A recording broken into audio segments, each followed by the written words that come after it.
नमस्कार साथीहरू, स्वागत छ तपाईँलाई टेक्निकल नेपाल युट्युब च्यानलमा। आज हामी कुरा गर्नेछौँ टिकटकको बारेमा। टिकटक एप्स इन्डियामा ब्यान गरिएको छ। यदि ब्यान गरिएको छ भने इन्डियामा अहिले चल्छ कि चल्दैन र नेपालमा टिकटक एप्स ब्यान गर्नुपर्छ पर्दैन, पक्कै पनि तपाईँले आफ्नो विचार कमेन्ट बक्समा राखिदिनु होला।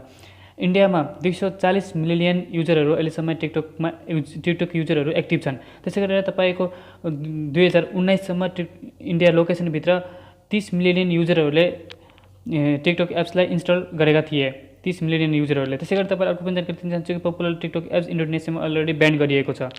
त्यसै गरी तपाईँ अर्को पनि जानकारी दिन चाहन्छु कि इन्डिया लोकेसनभित्र एप्पल प्ले स्टोर र गुगल प्ले स्टोरमा तपाईँले टिकटक एप्स पाउन सक्नुहुन्न। किन भन्दाखेरि मद्रास हाइकोर्टले नोटिस इस्यु गरेको थियो कि एप्पल स्टोरलाई र गुगल स्टोरलाई हटाउनका लागि, सो त्यसको कारणले हटाइएको छ। र यसको हटाउनुको रिजन हो यसमा बढी मात्रामा पोर्नोग्राफीको कन्टेन्टहरू र कम्युनिटी गाइडलाइन नभएको कारणले, कुनै लिमिटेड नभएको कारणले गर्दा र यसमा बढी मात्रामा बच्चाहरू इन्भल्भ भएको कारणले गर्दा यसलाई हटाउनको लागि मद्रास हाइकोर्टले इस्यु गरेको हो 3 अप्रिलको। सो अहिले प्ले स्टोर र गुगल स्टोरबाट र एप्पल स्टोरबाट हटाइएको छ।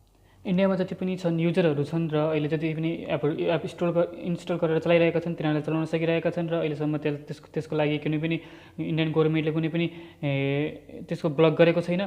सो इन्डिया गभर्मेन्टले 24 अप्रिलको पक्कै पनि आउने 24 अप्रिलको पक्कै पनि कुनै डिसिजन लिनेछ र टिकटकलाई या त बन्द गर्नेछ, ब्यान गर्नेछ, या त त्यसको कुनै लिमिटेड निकाल्नेछ।